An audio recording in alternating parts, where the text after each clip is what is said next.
Good morning all of you. Jyoti public school की online class में आपका स्वागत है। आज हम जेनेटिक्स के अंदर लॉज ऑफ मेंडल का थोड़ा रिवीजन करते हैं। उसके बाद में हम इसकी इंपॉर्टेंस देखेंगे कि इसकी हमारी क्या क्या इंपॉर्टेंस हैं। तो हमने इसकी 3 लॉज के बारे में जानकारी प्राप्त करी थी। जैसे पहला लॉ था लॉ ऑफ डोमिनेंस, जिसके अंदर हमने देखा था कि डोमिनेंस कैरेक्टर वो होता है जो F1 जनरेशन के अंदर शो होता है। तो लॉ ऑफ डोमिनेंस के अकॉर्डिंग हम बात करें तो इसको हिंदी की अगर बात करें तो प्रभाविता का नियम कहते हैं। प्रभाविता का नियम। तो इसमें क्या है, इस नियम के अनुसार F1 जनरेशन के अंदर वही कैरेक्टर शो होगा जो डोमिनेंट कैरेक्टर है। और ये हमने ये भी देखा था कि किसके ऊपर बेस है, मोनोहाइब्रिड क्रॉस के ऊपर ये बेस्ड होता है, मोनोहाइब्रिड क्रॉस। दूसरा लॉ हमने देखा था कि law of segregation, law of segregation, जिसको हमने लॉ ऑफ प्योरिटी भी कहा था। इसके अंदर हमने देखा था ये भी मोनोहाइब्रिड क्रॉस के ऊपर बेस्ड है। मोनोहाइब्रिड का मतलब एक ही कैरेक्टर के बीच में हम क्या करा रहे हैं, क्रॉस करवा रहे हैं। तो इस मोनोहाइब्रिड के अंदर हमने देखा कि जैसे हमने किसी भी एक कैरेक्टर को आपस में क्रॉस करवाया तो इनका जो एलेल्स बने और F1 जनरेशन के अंदर ये जो दोनों एलेल्स बने हैं, ये जब F2 जनरेशन होगी यानी सेकंड जनरेशन होगी तो ये एलेल्स अलग अलग हो जाते हैं, सेपरेट हो जाते हैं और अपना अपना कैरेक्टर शो करते हैं। इसीलिए हम इसको लॉ ऑफ प्योरिटी भी कहते हैं। तीसरे लॉ की अगर हम बात करते हैं तो तीसरा लॉ हमारा था law of independent assortment, law of independent assortment. Law of independent assortment को अपन स्वतंत्र अपव्यूहन का नियम भी कहते हैं। और इसके अनुसार हमने देखा था, पहली बात सबसे इंपॉर्टेंट तो ये डाइहाइब्रिड क्रॉस के ऊपर बेस्ड होता है। डाइहाइब्रिड क्रॉस का मतलब कि दो कैरेक्टर्स को आपस में क्रॉस करवाया जाता है साथ में मिला के। जैसे अगर हम एग्जांपल देखें तो कैपिटल टी की हमने राउंड के साथ करवा दी प्लस डॉर्फ की रिंकल के साथ। तो जब हमने एक तो इसमें टॉलनेस कैरेक्टर लिया, हमने एक राउंड है यानी पोर्ट शेप ले ली।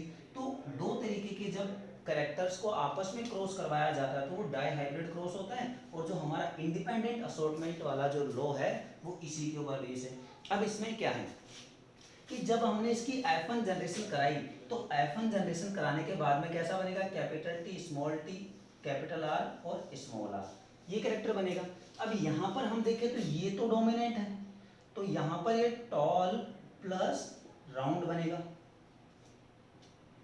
अब टॉल प्लस राउंड जो बना, जब ये सेकेंड जनरेशन हम इसकी F2 जनरेशन करवाएंगे तो क्या होगा, ये टॉलनेस और ये जो राउंडनेस का आपस में एक दूसरे के ऊपर कोई प्रभाव नहीं पड़ता है, इसीलिए हम इसको इंडिपेंडेंट कहते हैं। इंडिपेंडेंट का मतलब ही कि हम एक दूसरे से स्वतंत्र होते हैं। इसका ना तो इसके ऊपर कोई फर्क पड़ेगा ना इसका इसके ऊपर कोई फर्क पड़ेगा। अब यहाँ पर हमारा मेंडल के लॉज हैं वो खत्म होते हैं। अब हमें इस मेंडल्स की कुछ इंपॉर्टेंस देखनी है। वो इंपॉर्टेंस ये है, हमने कल टेस्ट क्रॉस, बैक क्रॉस वगैरह के में भी बात करी थी तो उनका भी हम थोड़ा रिवीजन कर लेते हैं। बैक क्रॉस क्या होता है, बैक क्रॉस होता है कि जब हम किसी भी F1 जनरेशन को वापस से किसी पेरेंटल जनरेशन के साथ में क्रॉस करवाते हैं तो वो कहलाता है हमारा F1 generation, back cross, back cross. Back का मतलब ही क्या होता है, पीछे। यानी जब F1 जनरेशन को हम पेरेंटल जनरेशन के साथ में क्रॉस करवाते हैं तो वो क्या कहलाता है, हमारा बैक क्रॉस। लेकिन इस पेरेंट में भी दो होते हैं, एक होता है डोमिनेंट और एक होता है रिसेसिव। तो अगर हमने इस डोमिनेंट की रिसेसिव के F1 की डोमिनेंट के साथ करवाई तो वो कहलाता है हमारा आउटक्रॉस। और अगर हमने इस रिसेसिव की F1 के साथ करवाई तो वो कहलाता है हमारा टेस्ट क्रॉस।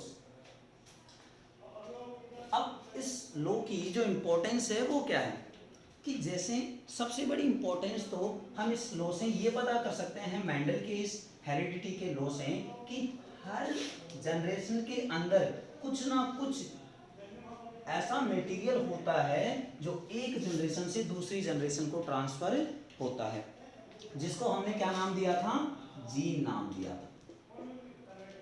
अब दूसरी बात करें तो कई बार क्या होता है कि जीन से हम ये भी पता कर सकते हैं कि किसी के अंदर कोई बीमारी तो नहीं है, तो ये भी इसका एक इम्पोर्टेंस हो जाता है। अगर हम और इसके बारे में डिटेल स्टडी करते हैं तो हमें पता चलता है कि जेनेटिक्स की स्टडी करने से हम क्या कर सकते हैं कि आईवीएफ टेक्निक जो होती है, इन विट्रा फर्टिलाइजेशन वगैरह, तो इनसे भी हम इसको, उसमें भी किसका काम लिया जाता है, जीन का काम लिया जाता है।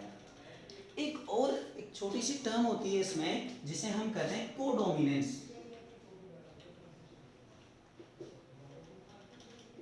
तो इसके बारे में वैसे तो मेंडल ने बाद में आया था, मेंडलिज्म के बाद में था, लेकिन कोडोमिनेंस में क्या होता है कि कई बार क्या होता है कि जो रिसेसिव कैरेक्टर है वो भी सेकंड जनरेशन में बराबर का शो होने लग जाता है, इसीलिए हम इसको क्या कह देते हैं, कोडोमिनेंस कहते हैं। कई बार क्या होता है कि वो दो रिसेसिव कैरेक्टर ज़्यादा शो होने लग जाता है। तो यहाँ पर हमारा चैप्टर जो जेनेटिक्स है वो ख़त्म होता है। और अगर हम आपको इस चैप्टर में कोई भी प्रॉब्लम हो तो आप इसको कमेंट बॉक्स में डाल दीजिए। आगे अगर हम इसमें एक एग्जांपल लेके कर लेते हैं, जैसे मैं आपको एक क्रॉस सिखा देता हूं। जैसे हमने कोई तौल पौधे को, और तौल पौधे का बीज है और राउंड उसका कोड है, उसको हमने क्रॉस करवाया किसके साथ, ड्वार्फ और रिंकल के साथ हमने कैसा कराया, यानी कि ये क्रॉस कौन सा, इसमें देखो दो कैरेक्टर लिए जा रहे हैं, एक टॉलनेस और एक उसका शेप ऑफ पोड का, तो राउंड और रिंकल। तो यानी कि कहें तो ये कौन सा क्रॉस हो गया, ये डाई हाइब्रिड क्रॉस हो गया। टॉल के लिए हम कैपिटल टी का इस्तेमाल करते हैं, राउंड के लिए कैपिटल आर का इस्तेमाल करते हैं, और एल्स दो होते हैं इसलिए हमने इसको ले लिया। अब दूसरी बात, हमने यहाँ पर दोनों जो जीन है, इस टॉलनेस के जो जीन है उसके अंदर जो दोनों एलेल्स है वो सेम है, और सेम भी कैसे, कैपिटल है, यानी ये होमोजाइगस कैरेक्टर है। और यहाँ की अगर हम बात करें तो स्मॉल टी और स्मॉल आर। हमें अब इसको हम डी से इसलिए नहीं शो करते क्योंकि डी से शो करेंगे तो हमारे पास टी आर डी और डब्ल्यू ऐसे 4-5 कैरेक्टर हो जाते हैं, इसीलिए हमने क्या करते हैं, इसको मेंडल ने ये कहा कि जो रिसेसिव कैरेक्टर है उसको डोमिनेंट वाले के स्मॉल लेटर्स में लिख दिया जाता है।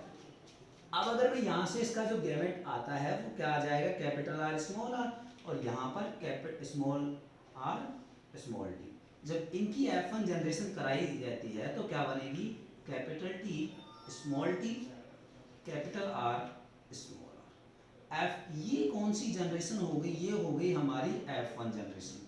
तो अगर F1 जनरेशन की बात करते हैं तो किस तरीके का कैरेक्टर हमारे पास आया कि टॉल और राउंड, टॉल और राउंड आया। तो है, तो अगर हम इनको देखें तो ये देखो एक कैपिटल आ रहा है, एक स्मॉल आ रहा है, दूसरा कैपिटल आ रहा है, स्मॉल आ रहा है, यानी जब हमने जो होमोजाइगस कैरेक्टर लिए थे वो यहाँ पर किस में बदल गए, हेट्रोजाइगस कैरेक्टर के अंदर बदल गए, क्योंकि इसके जो एलेल्स है वो दोनों क्या आ रहे हैं, अलग अलग आ रहे हैं। अगर हम इसका वापस से इसी के साथ सेल्फ क्रॉस करवा देते हैं तो हमारे पास क्या होता है कि सेल्फ, इसको मैं हटा देता हूँ, सेल्फ क्रॉस के अंदर क्या होता है, हम इधर से एक छुपा लो और इधर से जो उसका अपोजिट वाला छुपा लो, तो यहाँ से मैं इसको छुपा लेता हूँ और यहाँ से इसको। तो अगर कैपिटल टी की में जीन बनता है किसके साथ में, तो क्या बनेगा, कैपिटल टी और कैपिटल आर। इसी कैपिटल टी की अगर मैं बात करता हूँ तो इधर से कौन आएगा, स्मॉल आर आएगा, तो क्या बन जाएगा, कैपिटल टी और स्मॉल आर। अब इधर से दोनों आर हो गए कैपिटल टी के साथ, तो अब ये स्मॉल टी बचा। इस स्मॉल टी की अगर मैं बात करता हूँ तो यहाँ से कौन आएगा, आर, तो स्मॉल टी और कैपिटल आर। और अगर इसी कैपिटल टी की मैं इस आर के साथ रिएक्शन करवाता हूँ तो क्या बनेगा, स्मॉल टी और स्मॉल आर। तो F1 जनरेशन के अंदर जब हमने सेल्फ क्रॉस कराई तो ये हमारे पास क्या आ गए, गैमेट्स आ गए। अब जब हम इनका फर्दर यानी F2 जनरेशन का क्रॉस करवाएंगे तो वो हम इधर करते हैं, क्योंकि ये होंगे तो एक तरफ हम इनको मेल के लिए लिख लेंगे, एक तरफ इनको फीमेल के लिए लिखेंगे। तो मैं इधर तो इनको मेल के लिए लिख लेता हूँ, तो यहाँ से देखूंगा तो capital T capital R capital T small R small T capital R और स्मॉल टी स्मॉल आर, यही बन रहा है। और अगर इनको मैं फीमेल के लिए लिखता हूँ तो मैं फीमेल के लिए इसको इधर लिख लेता हूँ, ये मेल का साइन ये फीमेल का साइन, तो यहाँ भी वही होगा capital T small capital R capital T small T capital R small T और स्मॉल आर। अब हम इसका क्रॉस करा लेते हैं, उसके बाद में हम इसका जीनोटाइप और फिनोटाइप भी देखेंगे। यहाँ से ये कैरेक्टर आया, यहाँ से तो दोनों आगे कैपिटल टी दो और कैपिटल आर कैपिटल आर। इसका और इसका जब क्रॉस होगा तो क्या होगा capital T capital R small R. इसका और इसका होगा तो capital T small T capital R. इसका और इसका जब क्रॉस होगा तो यहाँ से कैपिटल टी, यहाँ से स्मॉल टी, यहाँ से कैपिटल आर और यहाँ से स्मॉल आर। इसी तरीके से अगर हम इसको पूरा करते हैं तो capital T capital R small R capital T small T capital R और capital R capital T small T capital R small R. इसके लिए करते हैं तो कैपिटल टी स्मॉल आर। इसका और इसका करते हैं तो capital T capital R small R. इसका और इसका करते हैं तो कैपिटल टी स्मॉल आर। इसके लिए इसका इससे करेंगे तो हमारे पास आएगा capital T capital R small R. इसका और इसका करते हैं तो स्मॉल टी कैपिटल आर। इसमें और इसमें क्रॉस कराते हैं तो स्मॉल टी कैपिटल आर और स्मॉल आर। और लास्ट में जब इसका क्रॉस करवाते हैं तो कैपिटल टी स्मॉल आर। इससे small T capital R small R. और लास्ट में क्या आएगा स्मॉल टी स्मॉल आर। तो ये क्या होगा, इसका F2 जनरेशन के लिए क्रॉस हो जाएगा। अब अगर हम इसके जीनोटाइप और फिनोटाइप की बात करते हैं तो अगर हम इसको बाहर से देखेंगे फिनोटाइप तो ये टॉल है और राउंड है, ये भी टॉल है राउंड है, ये भी टॉल है राउंड है, ये भी टॉल है राउंड है। लेकिन अभी हम इसके जीनोटाइप की बात नहीं करेंगे, क्योंकि जीनोटाइप जब देखेंगे तो ये हेट्रोजाइगस राउंड है और ये कैसा है होमोजाइगस राउंड है। तो जब हम जीनोटाइप देखेंगे तो अलग रेशियो आता है, फिनोटाइप में अलग रेशियो आता है।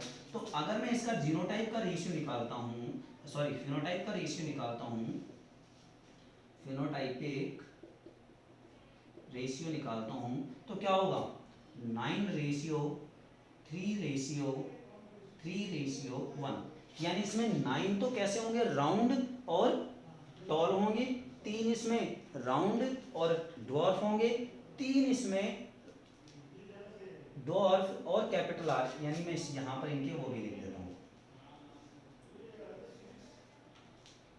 इसमें राउंड और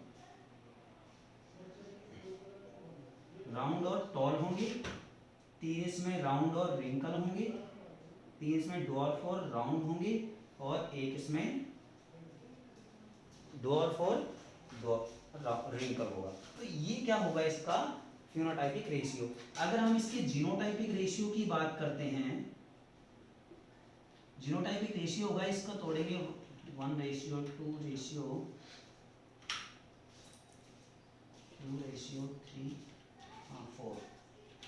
1:2:1:2:1।